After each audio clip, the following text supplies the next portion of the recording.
Good afternoon. It's Monday, the 21st of August, 2023, just after 1 o'clock. Welcome to UK Column News. I'm your host, Mike Robinson. Joining me by video link today, we've got David Scott and Mark Anderson. Welcome to the programme, both.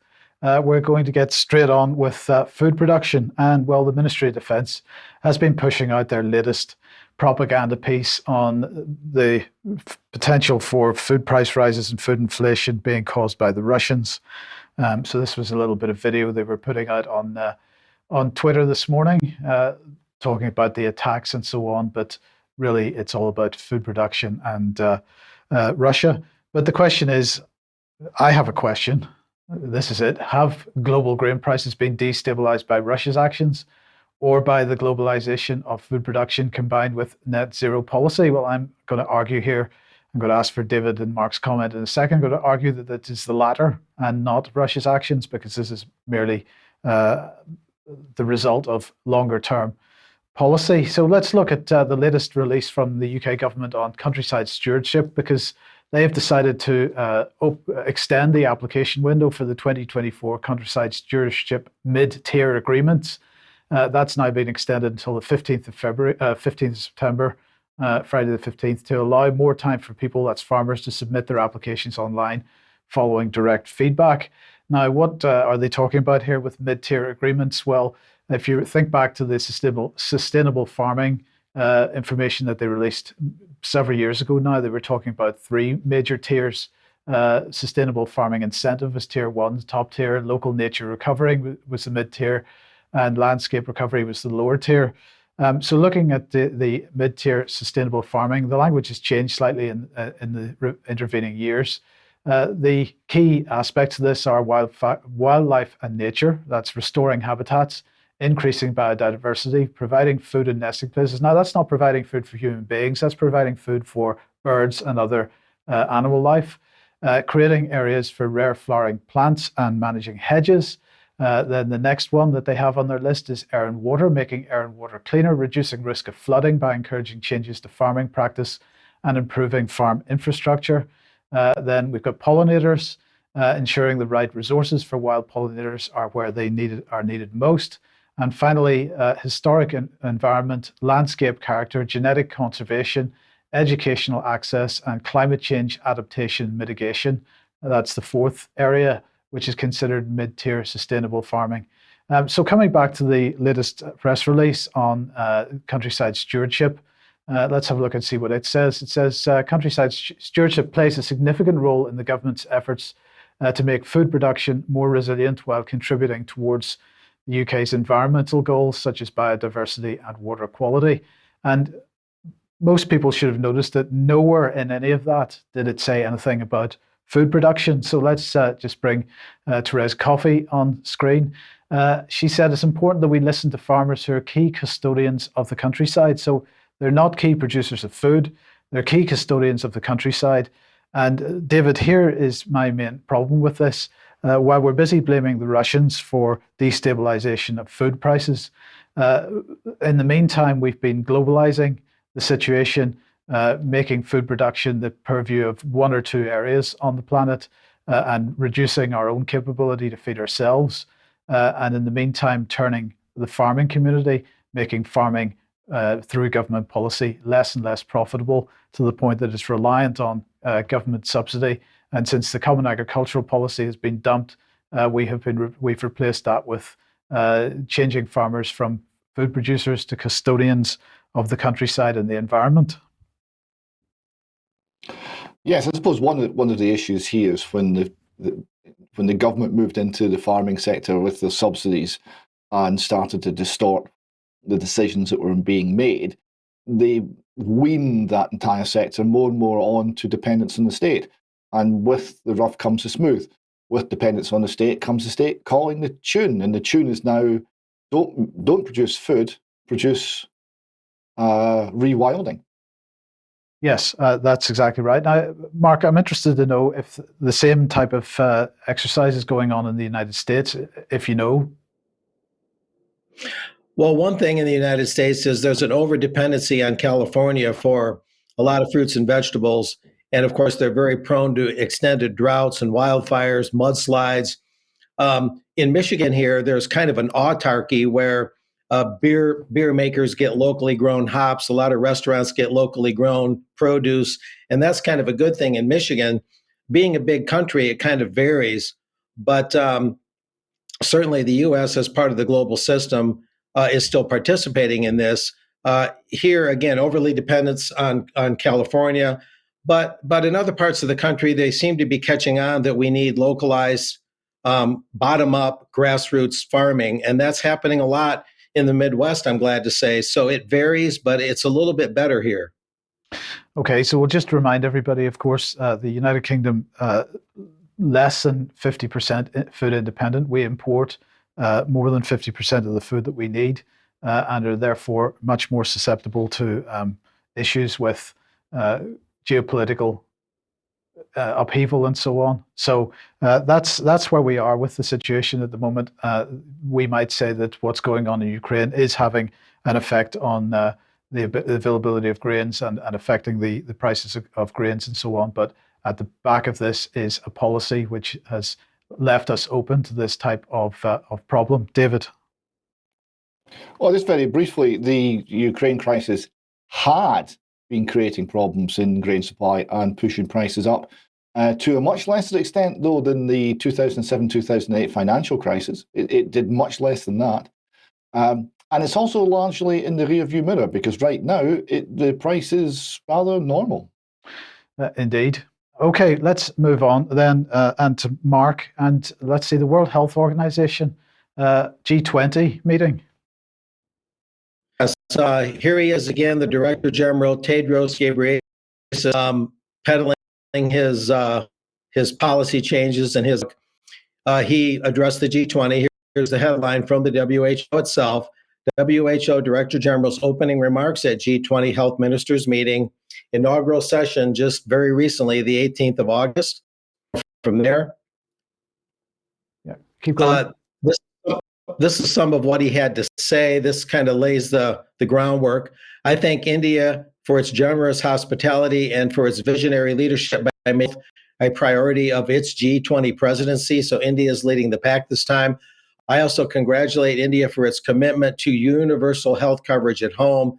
They're really pushing this for the poorer countries, by the way, through the WHO, especially through Mr. Bharat. I won't try to say that first name, the world's largest health insurance scheme. On Wednesday, I had the opportunity to visit a health and wellness center here in Gujarat, which is providing primary services in households. I was especially impressed by the use of telemedicine to provide consultations. Of course, that's where doctors and patients communicate online and they don't have to get together in person. That's not such a bad thing in and of itself, of course. This is just one example of how digital technologies are transforming health locally and globally. Did you have something to say, Mike, before I go on?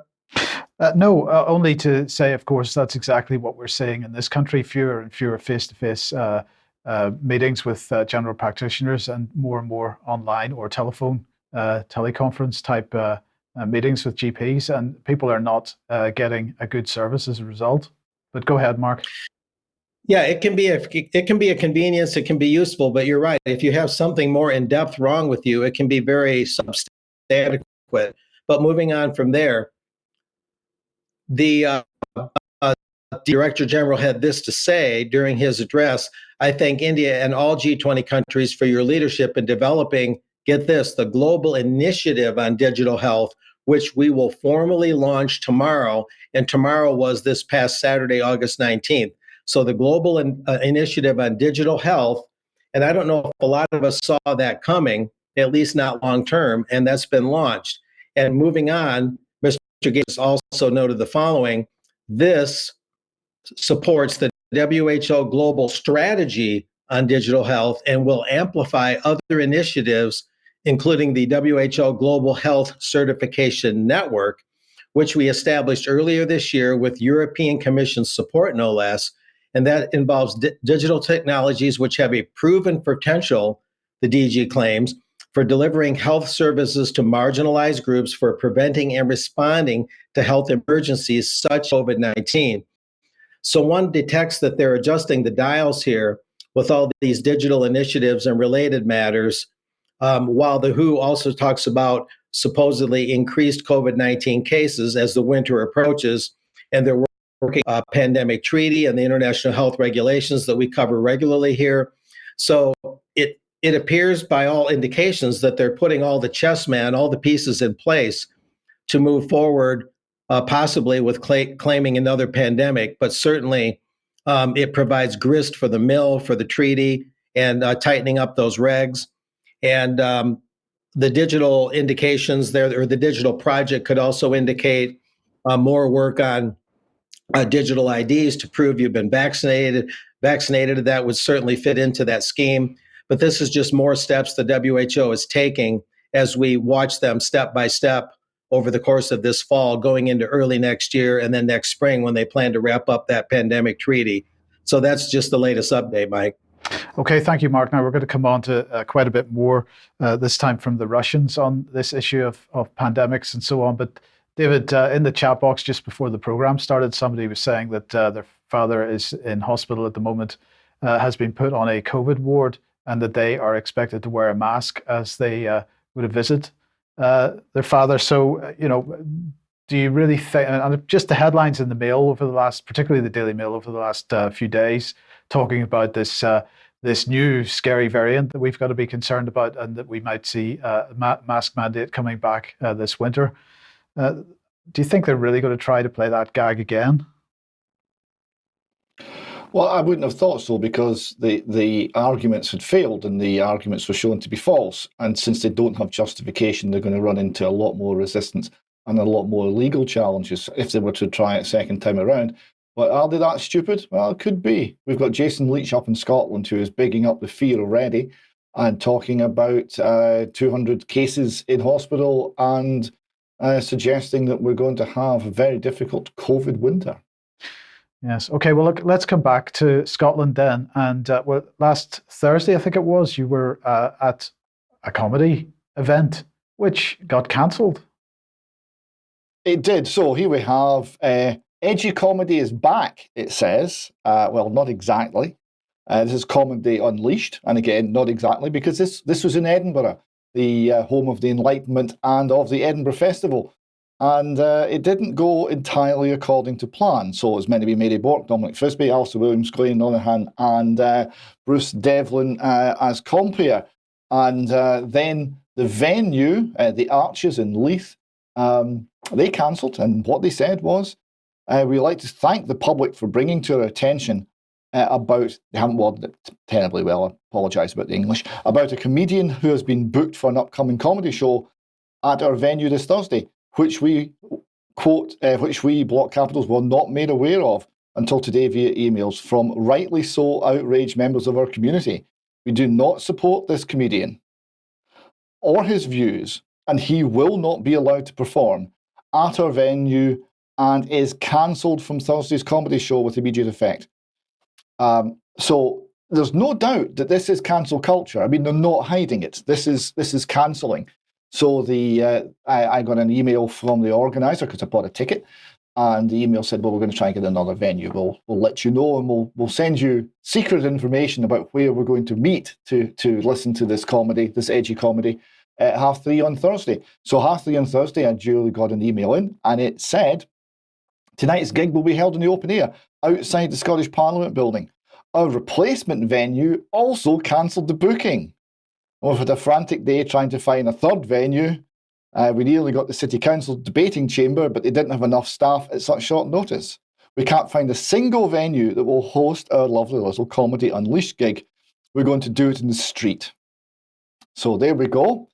Now, there was a lot of media attention. The press in Scotland were lame about this. I mean, they couldn't find a shiver ran around looking for a spine to run up, but they didn't find one. They couldn't find anything meaningful to say. We did have comment from the Telegraph, which is a little more to point. Michael Deacon said, cancelling Graham Linehan proves that the word inclusive has lost all meaning.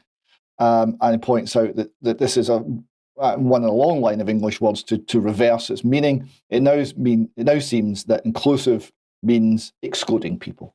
Well, there we go. And we have a little clip that I recorded of Graham Linehan at the comedy show. Listen, I do have scattered other jokes, but probably should have said that. I should have pretended that was it. But I don't know. It's been such a strange day that I think I'll leave it there. But I just wanted to say, first of all, I'm really sorry that you got messed around today. As you can tell, despite the animal cruelty, there's not really much to these jokes apart from, it's just insane. I mean, I've been fighting this stuff for 5 years, and I've never seen anything as insane as the last 2 days. And I keep asking people what I've said wrong and what I'm saying wrong in this fight about women's spaces, about children being mutilated and sterilised in gender clinics, and about the women who are being harassed and threatened, for standing up.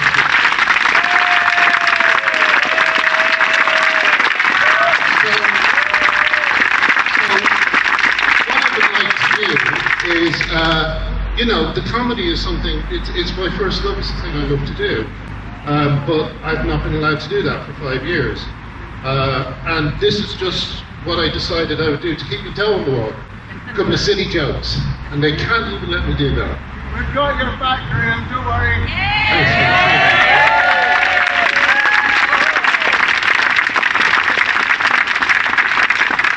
I know you did, and it really helps. So anyway, yeah. So now that I've just completely killed the atmosphere for the next community,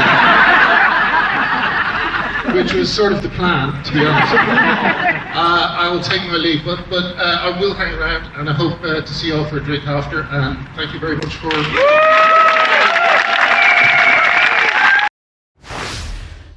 Now, of course, we should say, David, that it's not just comedy. I mean, in this case, this is the Edinburgh Festival, which is supposed to be a sort of fringe. It has a fringe. It's supposed to be a kind of edgy thing in itself, but you're not allowed to be edgy anymore.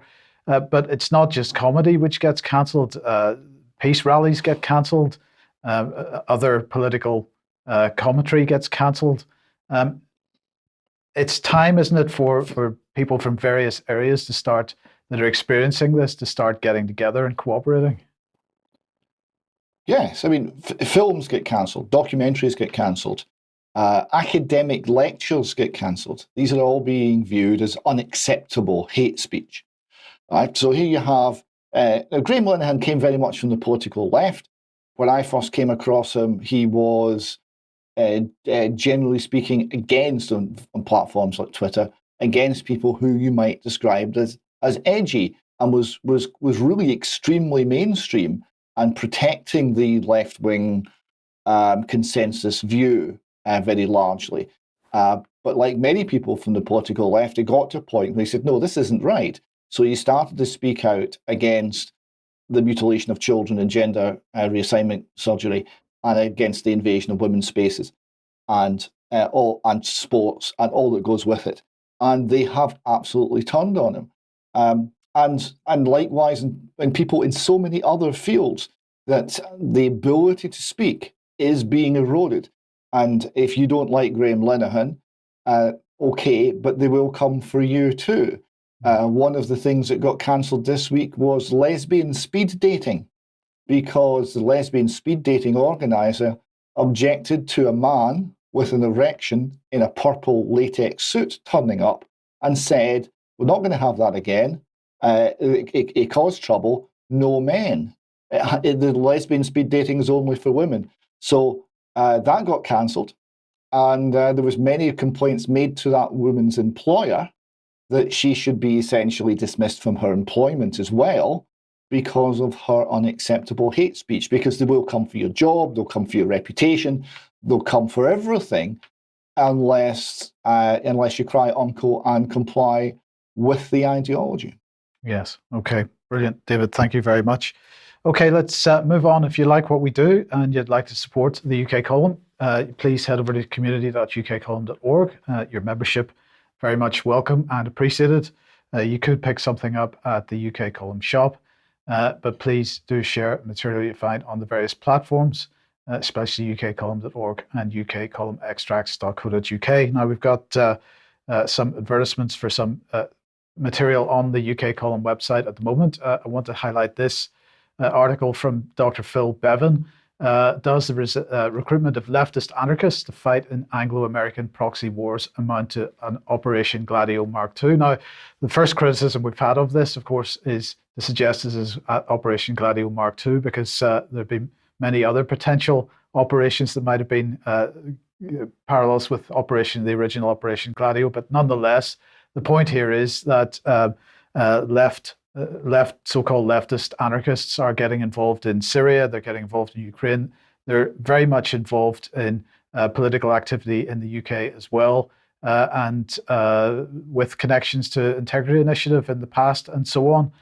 So this is going to be the first in possibly a series of articles here. So do have a read of this, and please share it as widely as you possibly can. David, we have another article here, In the Absence of Order. Yes. So this was by Colin Robertson, and it was looking back at the life of Sinead O'Connor. And it was an extremely thoughtful and moving and compassionate piece that looked realistically at her life, but found a great deal to say that was, I think, of benefit to many people, and it was beautifully written. So I would encourage people, if they haven't already seen that article, to look it out. It's in the comments section on our main webpage. Thank you for that. And Mark, your article on the Bilderberg Group is up. Yeah, that's a picture I took there in Switzerland in 2011, Bilderberg Global Mafia. That's certainly close enough. And of course, the headline, Bilderberg Beyond the Meetings, Part 1, Big Tech and Big Media Interests busily branching out. The big tech interest is Palantir and AI mainly, and the big media is Axel Springer, which is trying to make big inroads into American digital media, according to The Economist, which is also a Bilderberg publication. So give it a read. We're not just looking at the meetings. That can be a dead end at times, or at least rather bewildering. So looking at what the Bilderberg entities are actually doing in real time, year round, is much more instructive. Thank you, Mark. Now, tomorrow at 1 p.m., we've got an interview going out featuring Leon Cryer, and this is the second interview on architecture that Brian has done with Leon Cryer, so do keep an eye out for that. And David, Rally for Peace and Freedom. Yes, so this is in Glasgow Green on Saturday. So I hope people will come along to that. There are many speakers there, and we're going to be talking about the need for peace. And amongst other things, we're going to be quite critical of NATO and what NATO has become. And so just to clarify, is that taking place in the open air because the venue was not possible? Well, it is taking place in the open air. I think that's more out of choice, or maybe out of poverty. I'm not quite sure, but we're in the open air on Glasgow Green. So please find us there. Okay, brilliant. Thank you. Okay, let's move on. And well, a little bit of news from Moderna. So here they are. This is their LinkedIn page. Moderna is delighted to announce that Professor Sir Jonathan Van Tam has been appointed as a part-time consulting clinical advisor, reporting to Chief Medical Officer Paul Burton. They say the appointment is in accordance with the Department for Health and Social Care in England's business appointment rules policy. Professor Van Tam, professionally known as JVT, has a distinguished career in public health and epidemiology, working in government, academia, and industry. In 2017, he was seconded to DHSC as Deputy Chief Medical Officer, and he was then key provider of independent advice to the government on COVID-19, leading on health protection and regularly presenting at Downing Street press conferences. He received a knighthood for his services to public health. So this is a bit of good news. David, do you think this might be called what is going on here? Has he been given a present for all the good work that he did in support of the vaccine industry over the last 2 or 3 years, do you think? Well, he got a knighthood, but that's not all he got. So he's got this. Is this a retirement plan? It certainly looks like a revolving door. So we have a revolving door between government and such regulation as they now represent, which is very little, as we know, and the industry, big pharma, who are pushing ever more drugs and injections on the country. And they're looking for political mandates and political support to prevent them from lawsuits in order to make their business model possible. Now, everybody would be very glad to know that Professor Van Tam is prohibited from using what might be called privileged information that he received while he was working for government in his business interests. So, we'll see how that works out. Now, with that in mind, I want to bring this on screen. This is from the Russian Ministry of Defense, and it's apparently a very recent document. It was a briefing document given by the chief of nuclear, chemical, and biological protection troops of the Russian Armed Forces. This is Lieutenant General Igor Kirillov. And I believe the date of this was the 16th of August, 2023. And this is just the first slide of it. So they're talking about stated and real goals of US military biological programs. And they're talking about monitoring of biological situation, assistance to developing countries, and so on, and various types or signs that the USA is conducting research bypassing obligations under the Biological and Toxin Weapons Convention. Now, the second slide gets more interesting because it's looking at the lobbying interests around pharmaceutical companies. So if we start in this is on the left-hand side of the slide. If we start in the top right-hand side, they're looking at the various pharma companies feeding money into political campaigns, and the political campaigns therefore result in presidents and so on being elected into office, who then feed their policy into the various government departments. The various government departments provide funding and direction to some of the NGOs, and the NGOs that they've listed there include Bill and Melinda Gates or the Soros Foundation, Open Society Foundation, and so on, which then feeds into, in this case, they're talking about interests in Ukraine, but of course this doesn't just apply to Ukraine. And then that feeds back into the pharmaceutical companies because mainly the focus here is on the Ukrainian biolabs and so on. And on the right-hand side, they are looking at organizations, for example, the EcoHealth Alliance. Now, I just wanted to put the front page of their website on screen for a second. This is the EcoHealth Alliance. Who stands between you and the next pandemic is their main headline. Learn more about disease recovery. Now, who stands between you and the next pandemic? Just think about that. Are they asking a question of who it might be, or are they referring to the World Health Organization? You can decide for yourself.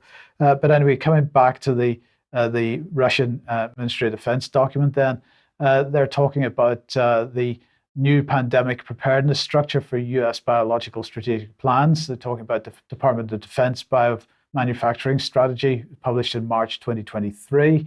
They're talking about the Office of Pandemic Preparedness and Response Policy, which is being headed up by Paul Friedrichs on the right-hand side there. So let's just bring the announcement for that, which this was published by the White House on the 21st July. Fact sheet: White House launches Office of Pandemic Preparedness and Response Policy, headed up by Major General Paul Friedrichs. He's going to serve as the inaugural director. The Biden-Harris administration has made historic progress in our nation's ability to manage COVID-19 so that it no longer meaningfully disrupts the way we live our lives. Under President Biden's leadership, it says, the administration has taken significant steps to ensure all individuals have continued access to life-saving protections, such as vaccines, treatments, and tests, and that the nation is well prepared to manage the risks of COVID-19 or other causes of potential pandemics in the future. So clearly, this whole pandemic preparedness business, aside from what the World Health Organization is doing, and we asked the question a few minutes ago, are they really going to continue this gag? It's looking very like it. Now, coming back to the Russian document then, they're talking about the participation of U.S. Army Medical Research Institute of Infectious Diseases in military biomedical programs and so on. So you can look at this at your leisure. And then finally, they're looking at the people that have been involved in the implementation of U.S. research projects as part of U.S. biological military activities in Ukraine. And they have 6 people on screen there and so on. Now, no matter what you think about Russia and what whether this is designed to put forward a particular narrative with respect to the Ukraine war or not, the fact is that there's not very much in that several slides that I could find. In fact, nothing that I could find which is untrue or misleading and we've just given a couple of examples of that on screen. So, David, I was just very quickly get some comment from you on it, because aside from what Mark's talked about over the last number of weeks and today about the World Health Organization and pandemic preparedness, the Russians, I think, are right to highlight what the United States in particular is doing in this area.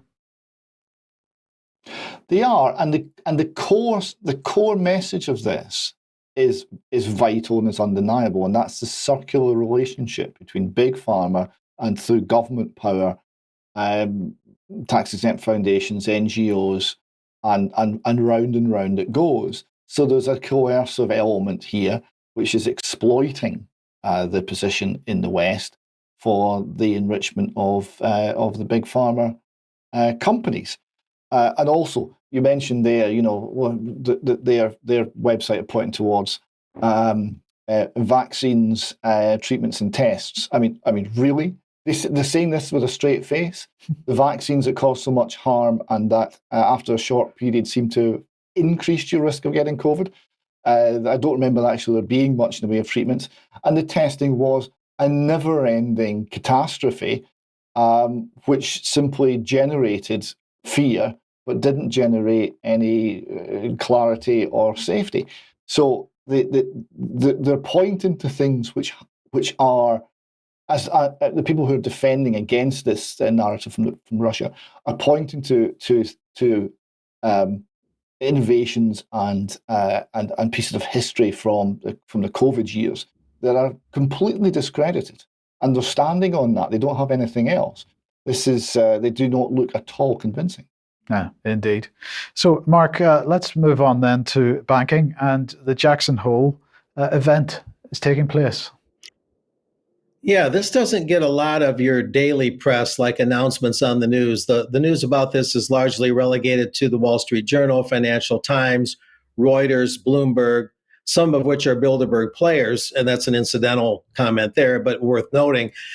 Here's the headline, and I believe this came from Bloomberg. Powell, that's Jerome Powell, head of the Fed, to speak August 25, coming up at Jackson Hole, Wyoming. That's where it is. The annual economics symposium. A quick note, it started in 1978 in Kansas City. It was held there at the Kansas City Fed branch. But then a few years after that, they moved it to the Grand Tetons, an especially beautiful area in Jackson Hole, Wyoming. This next slide kind of illustrates that.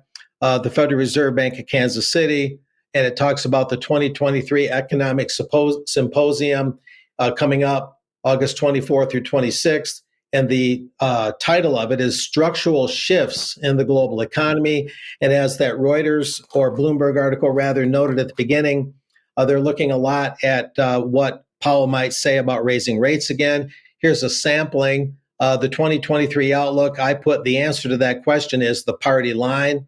Federal Reserve Chair Jerome Powell will deliver a talk on the economic outlook, as I noted, August 25 at the Central Bankers Confab held each year in Jackson Hole, sponsored by the Kansas City Fed. And the speech set for 10:05 a.m. Eastern Time. That's, I think, 8:05 a.m. Mountain Time. So he's the first speaker of the day that day. It'll provide a chance to give Powell's latest views on whether more policy tightening will be needed to bring down inflation amid surprisingly strong economic growth, or if enough progress on disinflation, there's an unusual term, has been made to hold rates steadily or steady. And as I've noted in past UK columns, raising rates is not necessarily a way to lower prices. We have to be specific and say price inflation, not simply say inflation. Anyway, moving on a little bit more explanation here.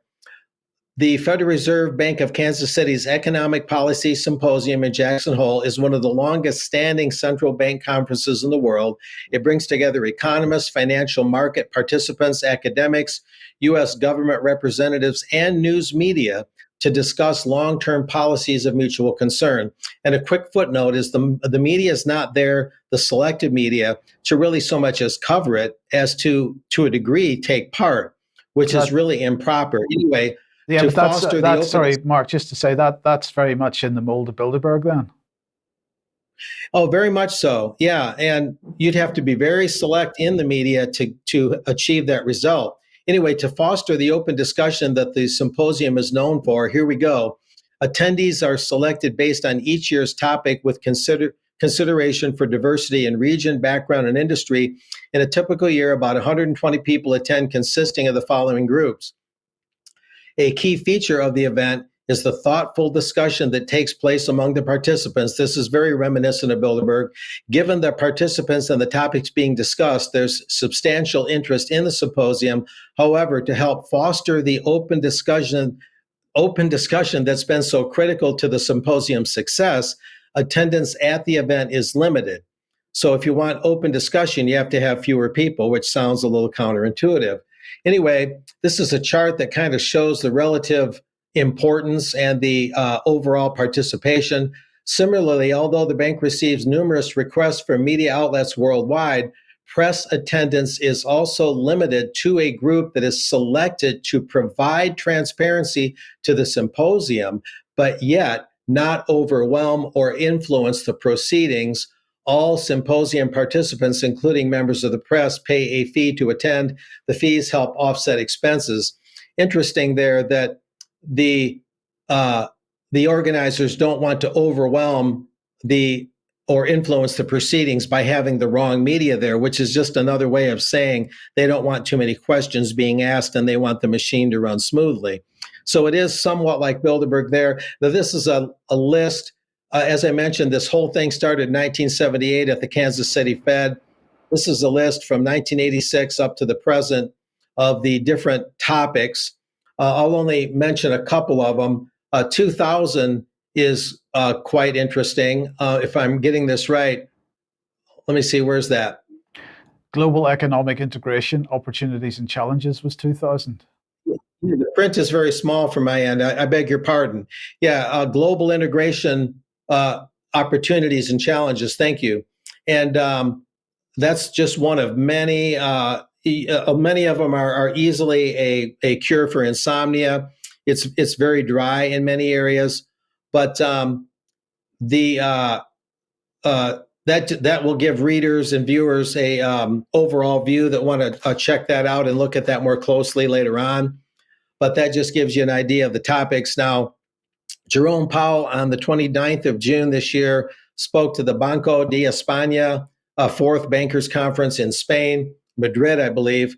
And he said this: we cannot take the resilience of the financial system for granted, however. The multiple shocks we have seen over the past year or so, including the extreme volatility in commodity markets following Russia's invasion of Ukraine, and of course, surprisingly high and persistent inflation, as well as the associated increase in interest rates, stressed a range of bank and non-bank stressed a range of bank and non-bank financial institutions.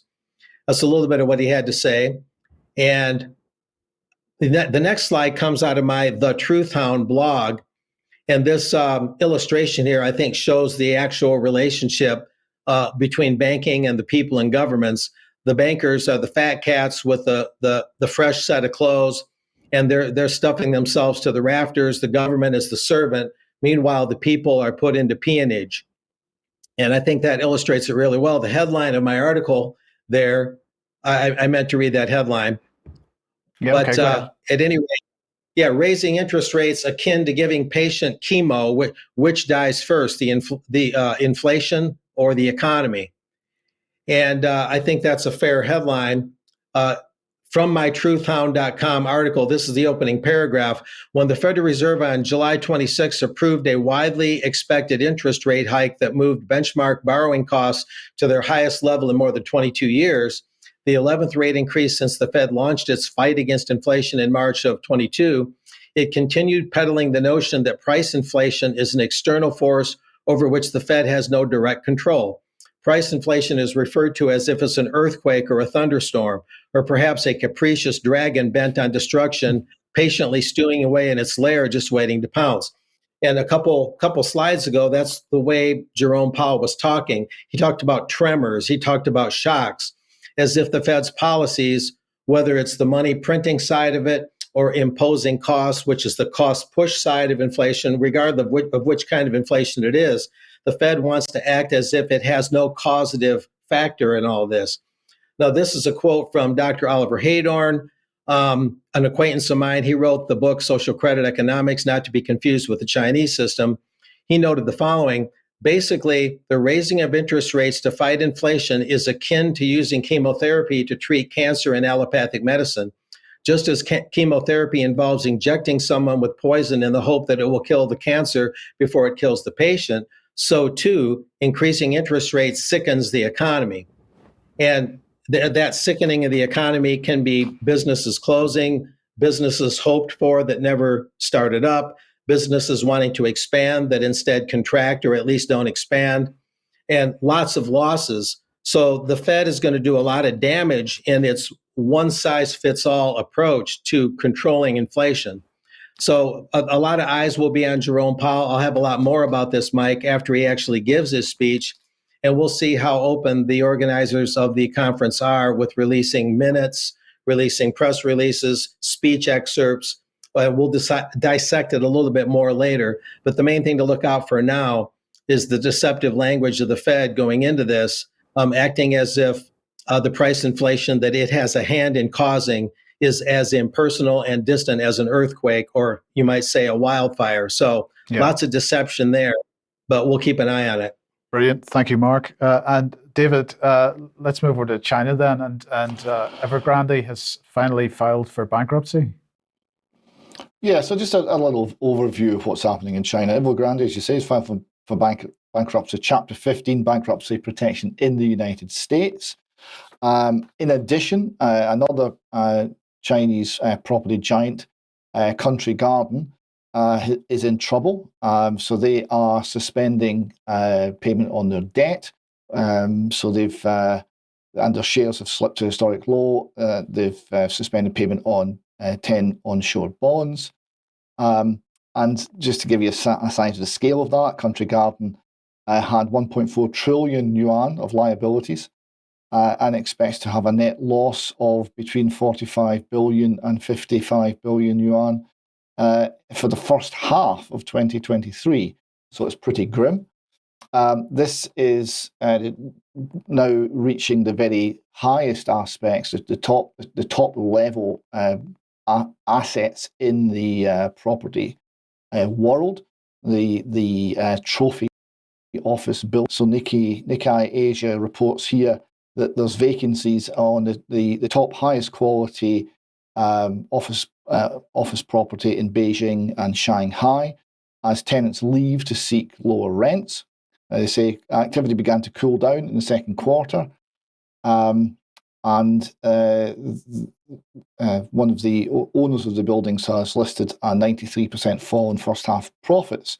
Rents and occupancy rates will be under continuous pressure. And it's also affecting the housing market. So we have the Financial Times here talking about the drop in house prices, and they're saying secondary home prices continue to underperform with a consistent drop in both month to month and year to year.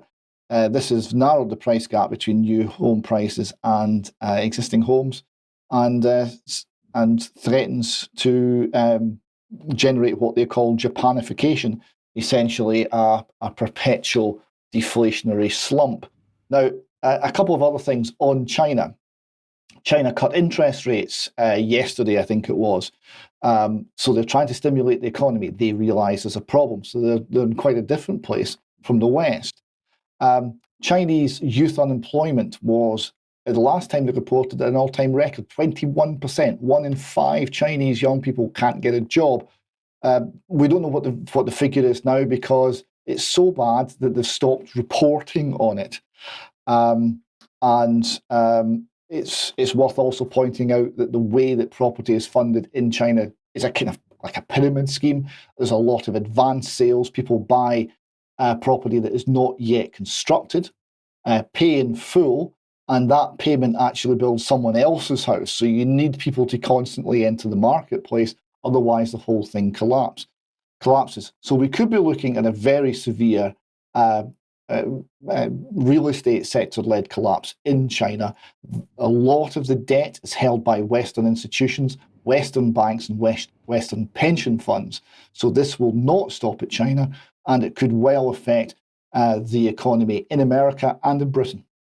I would make the point, David, that in the United States, the commercial real estate situation is dire, with huge quantities of commercial property empty, no rents being gathered, and property being sold for a song, and people still buying it for next to nothing because they're dying to pick up what they think is a great bargain. So my question is, which side of the Pacific Ocean is going to go first? I have my suspicions. The trigger might come from the United States, but I take your point that it's the situation not much better over there. We'll talk about that a little bit more in extra, I think. Now let's just come on to local authority funding in the UK. And I just wanted to bring this on. This is from Unison, the union. They're saying, they tweeted this out this morning, black hole and town hall budgets rises to £5 billion. Unison warns some councils would not be able to afford to offer the legal minimum of care next year. This is not a sustainable situation, according to Mike Short, Unison head of local government, and they ended up giving this story to the BBC in detail. The timing of this is very interesting. Over the last couple of weeks, I think Brian initially and Debbie also covered this document written by Gordon Brown, I believe, for Keir Starmer, A New Britain, Renewing Our Democracy and Rebuilding Our Economy, report of the Commission on the UK's Future. I just want to highlight one point from it because this, of course, is informing Keir Starmer's policy should he become the next Prime Minister. And point 13 here, local government should be given more capacity to generate its own revenue with new fiscal powers. Now, local authorities haven't got a great reputation on this. Just to give one example of a scandal that's going on at the moment, in order to fill a black hole in the pension scheme, Plymouth City Council accounts have not been approved because it has been buying £70 million of shares. This was borrowed cash in order to pay off its pension fund deficit and so on. We should remember that not so many years ago, many UK councils got caught out by the Icelandic banking collapse. Many of them got their money back. Some of them didn't get anywhere near their money back. But other scandals going on with councils here in recent months. This is from June. Woking Council may face £1 billion hit from property investment spree, which went wrong. Thurrock Council, another example from June, hid losses as it gambled millions on risky investments. David, I know you're aware of other cases of this, but the councils cannot be relied upon or trusted in this area. They've demonstrated that, and yet at least the Labour Party is very keen to give them the ability to raise more revenue, which eventually, of course, means more tax from us. Well, it's more tax, this is exactly the point. I mean, the failures of councils go back. The first one I came across was the Western Isles, who lost huge sums of money in BCCI, Bank of Credit and Commerce International collapse. The question that the Labour Party is not actually addressing is the question that the song that we'll cover again just shortly addresses, which is, where does the money come from? Who can pay the tax? Tax is already at peak tax. More avenues of revenue generation won't help if you're already at peak tax. The harder you squeeze the population, the less blood you get out of them. That's where we're at. And the only solution to that is for government to do less. And that's not in the Labour Party document at all. Well, let's move quickly on to that song. So this is, we covered this last week, Rich Men North of Richmond, and it's done rather well. We have here the iTunes top 10 song charts, and it is at number 1. And also, number 2 is another song by Oliver Anthony, and he had another 3 songs in the top 11. So he's been a massive success. Now, the thing that's been very interesting about this is the mainstream media have completely lost the plot over this. They don't know how to respond. They're very sure it's bad, but they really are flailing around to try and find something to criticise this man about and to do something about his popularity. So here we have the Atlantic, the misguided debate over rich men north of Richmond, and you can see the want to defend the rich fat cat politicians. They say, why so much press coverage of this viral song focused solely on politics? Please look the other way. Please don't look at what this man's singing about. And then we come to The Guardian. The protest song that's taken America by storm hits too many false notes. So Keenan Malik, who's probably like Rishi Sunak in his youth, never met a working class person, writes for The Guardian. He's saying, how things it should be, how the working class should perceive the problems that they're facing. So he quotes this song. He says, I've been selling my soul, working all day, overtime hours for BSP. He says, and Keenan Malik says, but as long as dissatisfaction is shaped by politics that abases working class hopes and is directed as much against the undeserving poor or the culturally different as against employers and politicians who seek to crush unions and impose austerity, rich men, whether north and south of Richmond, will remain in power. So you say, please go back to the left-right paradigm that we've been ruling you with and setting you at one another's throats with for all these years. And it hasn't worked and hasn't done anything for the poor. It'll work this time. That's his position. It's pathetic. The Independent, even worse, right-wing anthem by singer Oliver Anthony, branded offensive and fat-phobic. Well, there we go. The Independent slowly removing any credibility it had left. New York Times, the same. The irony in the Rich Men North of Richmond song. Quote, for my part, I can't help but think there's something ironic about the fact that despite sitting close to this history, the latest populist voice to come out of the Commonwealth has chosen in the end to give comfort to those with the boot on his neck and to scorn those who might try and help lift it. You see, the rich politicians north of Richmond, they're just trying to help the poor, Mike. And this singer doesn't understand how just generous and wonderful these rich politicians are. And he's singing against them. Mike, what's to be done? Don't ask me. So the Telegraph is the one of the few newspapers that kind of gets it. Rich Men North of Richmond, the viral hit song damning the DC elite. Now there's a line in the song that talks about Epstein Island, right? And some of the mainstream press were trying to suggest that was talking about helping minors, as in children, via foreign aid. I mean, the level of deception, please look the other way, is quite awful. Now, Mr. Anthony was then, after all of this attention suddenly came on, his first thing he did was a free concert at a farmer's market. And we have a clip as to how he started this. I just had something I felt compelled to share with you. This is in Psalm 37, 12 through 20. The wicked plot against the righteous and gnash their teeth at them, but the Lord laughs at the wicked, for he knows their day is coming. The wicked draw the sword and bend the bow, to bring down the poor and needy, to slay those whose ways are upright. But their swords will pierce their own hearts, and their bows will be broken.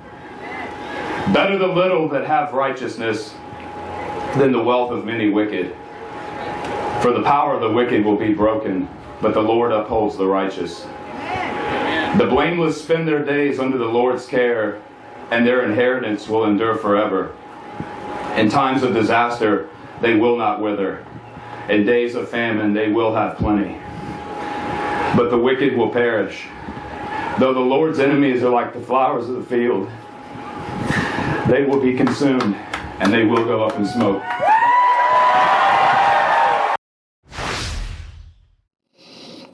And I'm pretty sure that watching that, the people at The Guardian choked on their low-fat, skinny lattes. Yes. Okay. Look, you want to show a little bit of a live performance of this.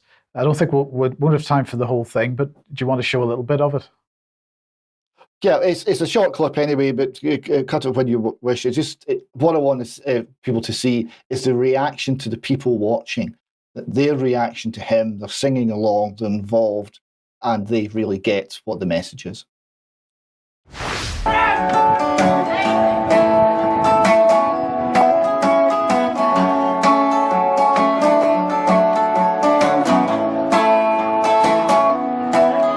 I've been selling my soul, working all day, double time hours for bullshit pay, so I can sit out here, waste my life away, drag back home and drown my troubles away. It's a damn shame what the world's gotten to for people like me and people like you. Wish I could just wake up and it not be true, but it is, Lord it is, living in the new world with an old soul.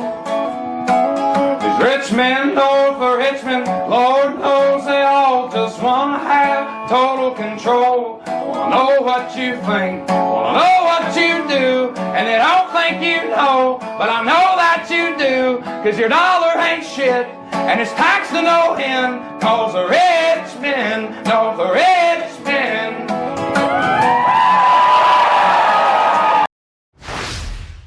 Okay, thank you for that, David. Now let's just move on to this very quickly. Just a couple of things on following up from Friday's program on wildfires. So let's bring the WSJ on screen here. Wall Street Journal, climate change hasn't set the world on fire. This is from July 31st, but I just thought I'd remind everybody about this. We didn't cover it at the time, I don't think. It turns out the percentage of the globe that burns each year has been declining since 2001, and they just published this graph. This has come from a scientific paper, ScienceDirect.com. The URL's on screen there. Climate alarmists keep telling us that the world is increasingly on fire. It's not. This is the latest NASA satellite data, 2001 to 22. Why haven't you seen this before? Now, this is an opinion piece, but nonetheless, I thought it was worth just highlighting.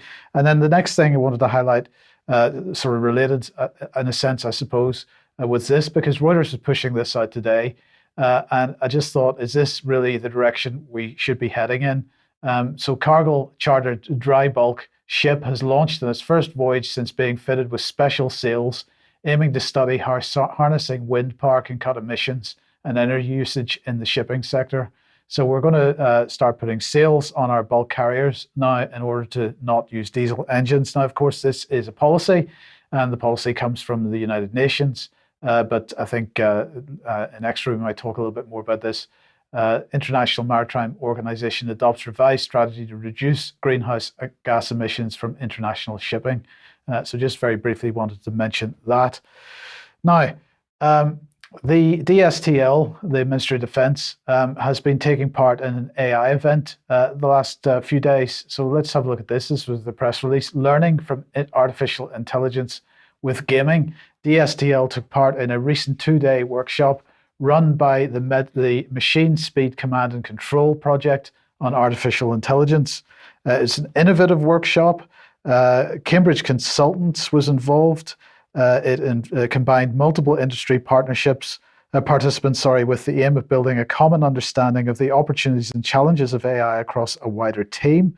And this was all about showcasing the project's novel AI approaches to command and control via gaming. So we're going to use AI in our military command and control systems, and so on. This workshop was set up, it says, not only to raise collective understanding of AI as applied to the command and control domain, but also to examine commercial games like StarCraft 2, because that's what you need to do. But this was a bit that cracked me up a little bit, David. I'm interested in your thoughts. So the MSC2 project seeks to show ways to improve and transform command and control. It achieves this by aiming to deliver faster and better command and control activities that can prepare for and adapt quicker than those of adversaries. So let's just have a look at their main exercise here. Participants built banana classifiers as part of the workshop, a simple AI tool to classify the ripeness of bananas from photos. So I'm wondering, David, is this because, since we've given all our arms and armaments over to Ukraine and they've all been used, we've got nothing else to fire our enemies but bananas. And of course, obviously, if you're going to fire bananas at an enemy, it's better to use an unripe banana because it's harder. So, bananas that are ripe get soft very quickly, and you're not going to do much damage. So you've got to use AI to be able to identify the unripe bananas. Is that what's going on? Yes, it seems to be. And if only they would realise that the bananas we should be throwing at the Russians are tinned bananas, that is much more effective. Yes, indeed. Okay. Well, look, at your, I think this next bit of video from your anti-cancel culture comedy event on Thursday. Yes, so this was another one of the performers, Dominic Frisby, and it was one of those little moments that will live a long time in the memory because he's standing outside the Holyrood Parliament and he's singing a song about a well-known Scottish female politician that we have discussed many times on the column. Well, I cannot tell you how much excitement it gives me to be singing this next verse in this location.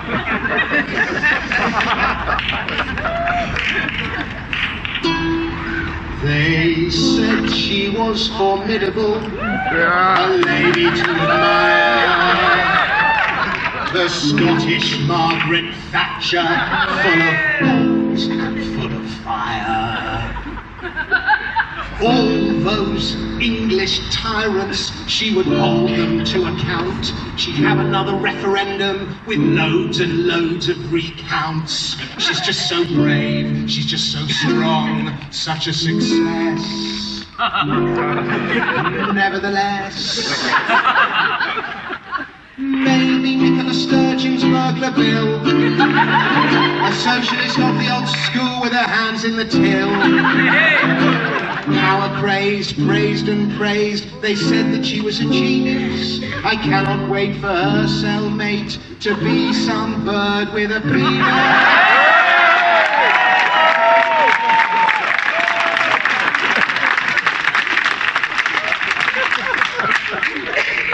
Maybe Nicola Sturgeon's burglar bill. Yeah.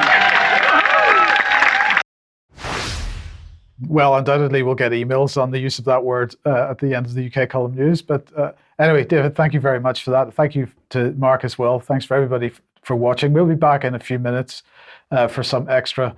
And don't forget the interview at 1 p.m. Tomorrow. But otherwise, we'll see you 1 p.m. as usual on Wednesday. See you then. Bye-bye.